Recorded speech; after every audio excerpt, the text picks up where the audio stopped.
And whereabouts are you based at the moment? We're in Sydney, so Waterloo, so Sydney City. Yep. Right in the heart there. Right in the heart. And we heard a little bit about DPN Casa Capace this morning, but for those that weren't tuned in then, just tell us a little bit about your crew. Yeah, absolutely. So we are Casa Capace, which basically means able homes. So it's an Italian word, and we're quite a large group of collective that's builders and developers. So we are the ones who are looking to do the $1 billion fund. We've currently got the $100 million rollout of that. So we average about, 10 to 12 homes a month at the moment. And we're looking to scale up. Now, I say that not to sort of big note it, but just to sort of speak to the demand that we do see in this marketplace at the moment. And I think I was really quite moved by what Angelo said a minute ago, and it was the importance of the participant. And even at scale, we don't want to lose the connection to the participant in the bigger scheme of what we do. It's so important to Casa Capace, and I hear this common thread throughout what has been quite an amazing day. So thank you to the urban developer for that. That the projects that seem to be the most successful are those that don't just build and then hope people come in and occupy, but those that from the offset consider the relationships with the SIL and consider the relationship more importantly, or as importantly, with the actual participants who are going to come into the homes. So that's our premise, that we create homes that meet the needs of those individuals. And our marketplace at the moment is low-rise residential. Great to sort of connect with Daniel because we will be going into homes that will need lifts. But it's at the moment that low-rise residential sort of marketplace, and we sort of treat it as a warm luxury is kind of what you'll see as we go through this case study. Excellent. Well, I'll give you the keys and you can start driving through your presentation. Beautiful. I'll just do the technical side of the share.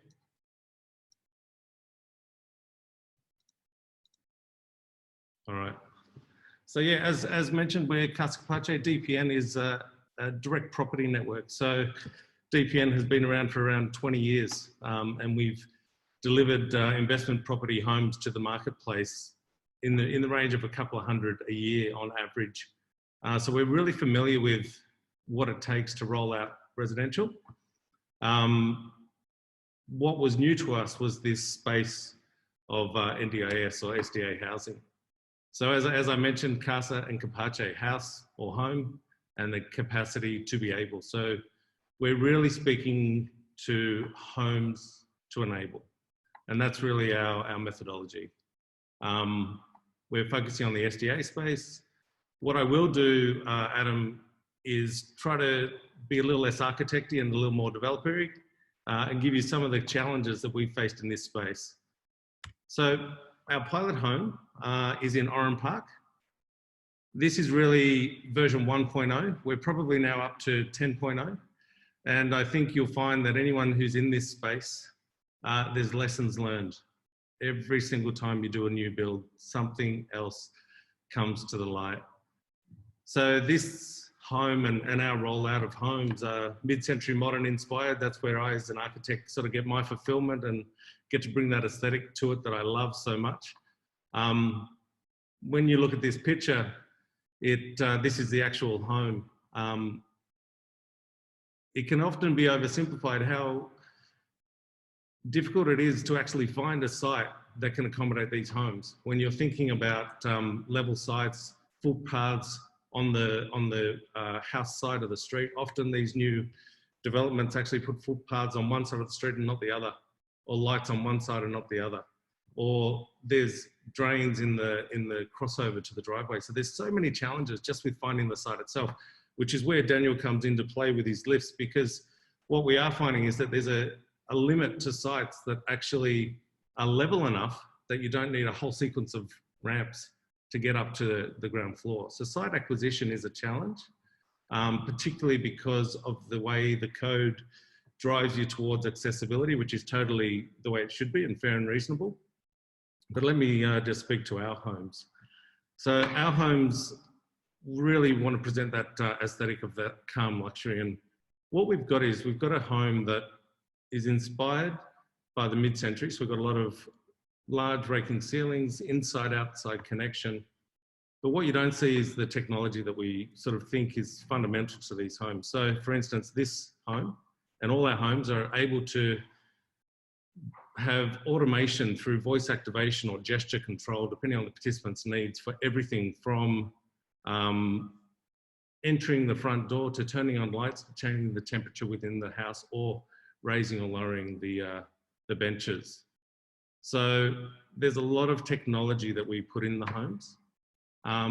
We're looking to create an aesthetic within our homes that I guess we would want to live in. So we did a lot of R&D, an awful lot, years of it actually, into what the market had offered in the past. Barney, who presented this morning, actually built homes for the state government back when they were doing it.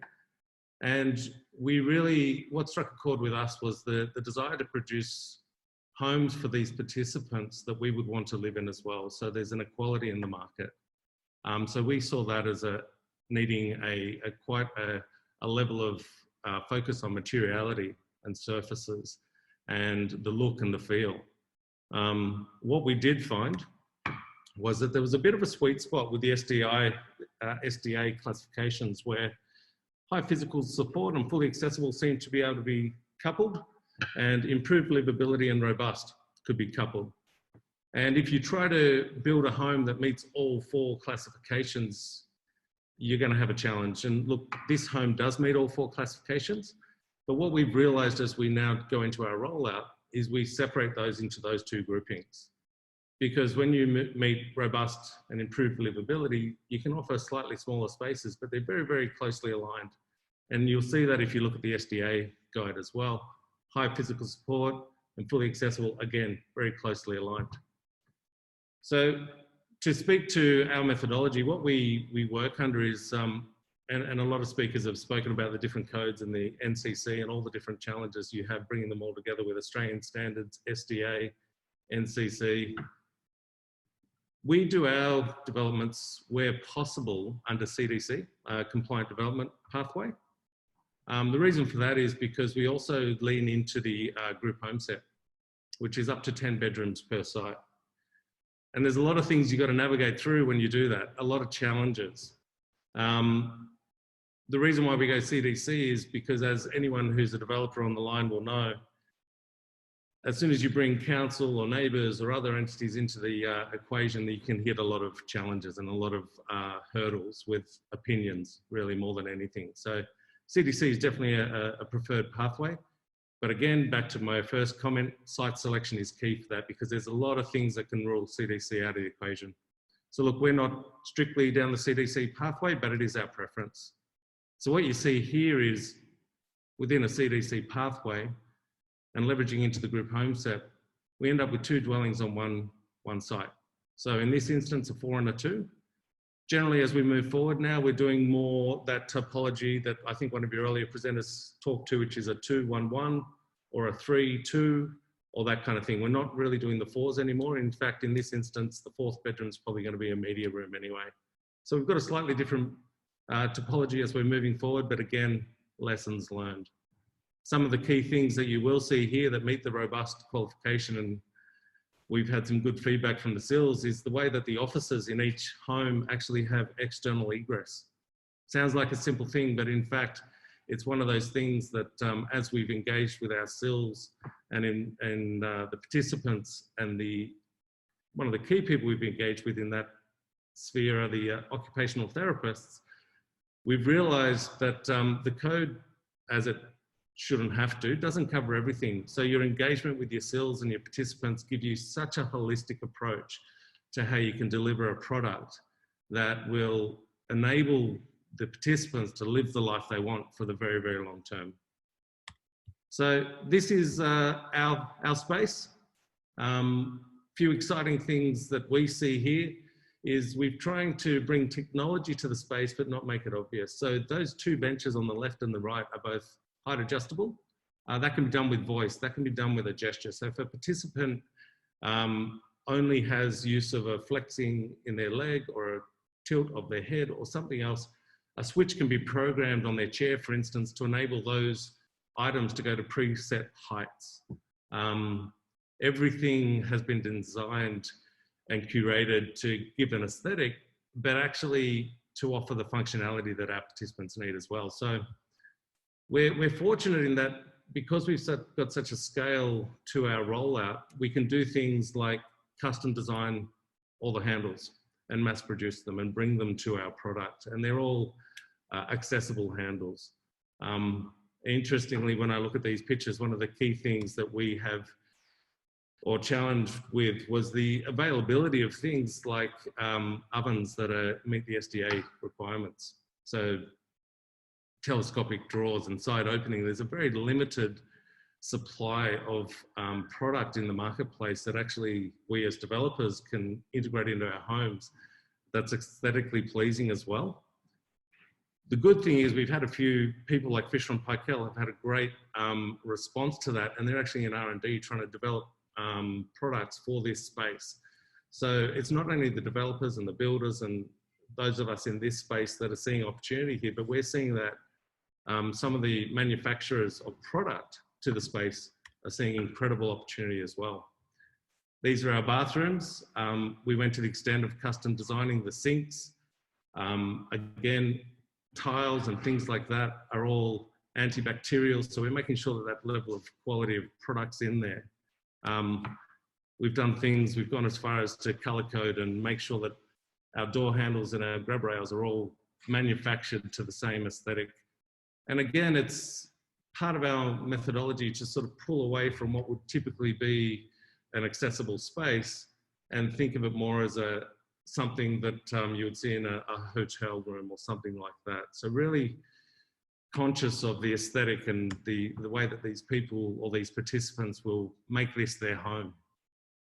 Here's an example of a bedroom, very functional wardrobe. So trying to consider how they engage in the space. Again, this whole room, voice activation, gesture activation, from entering the door to turning on the lights, to controlling the temperature in the room, to the blinds, which you'll see in the next slide here, to the blinds, which again, automated and activated through gestures or voice control. Now, we offer that as a backbone in our product, but all of these functionalities are things that participants can upgrade into. Conscious of time, so I'll just go quickly. Hopefully it's not too fast for you there. Laundries, simple things like considering a washer dryer that are on a pedestal so that participants can actually start to use the space. A laundry sink, benchtop that actually goes up and down as well. There's some great products out on the market that enable that kind of use. And what we're finding when we speak to the OTs is that they really want to encourage the participants to engage in the day-to-day activities. And if a home can enable that, all the better for it. We always have a support room, and our general principle is that the support room doubles as a safe room, a sleep room, a medical storage room. It has multiple functions. So in this instance, there's a pull-down bed. So in the cupboard to the left, it's actually a fold-out bed. Egress to the outside, that's more typical for the robust category, but it's there nonetheless. When you go outside, we hit sites where we need retaining walls. So when that happens, we try to think of multi-purpose, and we get great feedback on these accessible gardens when a participant can, in some instances, wheel up to it and use the garden. All your pathways and everything else, of course, fully accessible around the site. We think, you know, landscaping, as with any development, is key, and just making sure that you get that real great green space in there. When we have a site, to our methodology, which is up to 10 rooms, it's always important to get that communal space in. And that's something else that we get great feedback from the CILs, which is the desire to create community within these developments that are put forward, to the extent where in this context, we have a side opening garage, so it gives additional covered space for participants if it's inclement weather, but it also doubles as a really good place to load, unload, access and egress to and from the house. Again, these homes, as I said before, one of the key things is the security of the participants and the ability for them to engage in the space and move through it independently. So technology is really key, we feel, to the products that we put forward to enable the participants to really be independent. It's a key part of it. There's our home. That's very indicative of sort of the aesthetic that we're rolling out. And there's some amazing architects in the space like Candelipus and Kennedy and Associates, Anthony Nolan. There's some really good architects, and I really feel excited about this space and the products that are going to start to come from this. Just to give you a bit of a high-level overview of how we work with our sills very strategically. We partner with sills, and we're really focused on the participants. And then the third part of it, as I've spoken about the first two, the third part of it is when we start to deliver these at scale, we're starting to see the opportunity to partner with suppliers, where we can actually get key things, manufactured suppliers, might be product suppliers as well, where we can start to really change the nature of what can be put into this space. That's more the architect in me speaking. By no means do I do it alone, and it's a great opportunity for me to embarrass a crew of people that help bring this together, so there they are. And I would say that one of the key takeaways for me in this space is the fact that it's a team approach. And I'm not just talking about the team that I've got there, but I'm talking about the team of consultants. So it's not an architect standing out the front going, yes, we did amazing here. Really, we are a small part of a very, very large puzzle, and it's the planners and the certifiers and the BCA and all the other people that come to the forefront of helping us deliver this product. Without them, there's too many hurdles. It'll be a huge barrier to entry. So look, quick snapshot, conscious of time. Adam, thank you so much for the opportunity. Over to you. My absolute pleasure. It's fascinating to see these projects up close and truly understand both the approach and the execution. We've got lots of questions in. Let's start with the obvious ones. What was the cost of building this particular building? The old pilot home cost. That's a very good question to ask. Can you put a price on the lessons that have been learned? I don't think so. Look, it was, I don't think I have the exact cost, but it was more than what we are putting to the homes when they roll out. It's a good question. And if I was to give you an example, this was 3 years in the making. Yeah. So it was a high cost, but that is leveraged into the hundreds of homes that we are now building. So sorry, I don't have an exact number for you. I feel like I'm on Grand Designs hiding the figures behind the question there. And as Kevin McLeod, I'll have a second bite at the cherry. So the projects that you're building now, Aaron, give us a sense of where they land from a construction cost point of view, either a square metre rate or a relative square metre rate to standard homes. Can you just give us a benchmark? Look, Barney would have been the better person to answer that, but what I will do is I will give you a benchmark for each person to consider, but I would say you're probably looking at double what you would do for a normal project home to deliver in this space. And really, I say that although that's open-ended, it does come down to your builder, their confidence, their experience, and their ability to deliver a slightly or considerably more technical product. Because although it looks like, they will often appear in a residential context, you've got things like zero thresholds, complexities around the way the termite works, the complexities around the level of automation that you're including. So that does raise the price point, but as a ballpark, I would say you're probably shooting around double. If you can get it for less, then you're maybe engineering a few things out. And if you're upping the options, you're probably going higher than that again. Yeah. Just in terms of this particular house, understanding it's a pilot, but so how many occupants were in there? I recognise that you've got 4 bedrooms in one, I think 2 or 3 in the other. Where did it end up landing from an occupancy point of view? So this one is being fully occupied, and I think we're definitely going with 2 in the 2-bed and 3, maybe 4 in the 4-bed. But the way that we're doing it moving forward, and the planning has changed slightly, is we'll have full occupancy, but instead of the fourth bed, we have a media room. Right. So we've got another breakout room, a therapy room. So we've developed our model and our prototype since then. Mm-hmm. Yeah. And Aaron, there's a lot of questions here about the home automation component. Mm-hmm. A lot of people applauding that and recognising how important that is. What sort of system do you use? And do you take a full system view, or do you sort of segment elements of it? Just take us through the approach to the automation. Look, I think it's critical to these homes, the level of automation. We considered this space, and there was definitely the opportunity to have plug and play solutions. So what I mean by that is the automation, say the door intercom is one solution, and it doesn't speak to the air conditioning control. And then the lights are on another solution. So you can have plug and play where everything's somewhat independent. We see challenges with that in that you then have to have multiple apps or ways to control different areas. So what we've done, and I think a lot of providers will do, is you go for a central solution, like a central brain, that all those other components speak to. There's a lot of different platforms you can do. The old school one would have been CBus, for instance. We actually use a platform called KNX, KNX, 3 letters. KNX is amazing, and it's got it's got hundreds of thousands of products that speak that code. So what it means is that if you choose a KNX enabled light, KNX enabled AC, KNX enabled TV, you can bring all that together in one platform. Now that platform then can be Apple, Android, or other. So what we do with our homes is we provide the backbone, which is upgradable.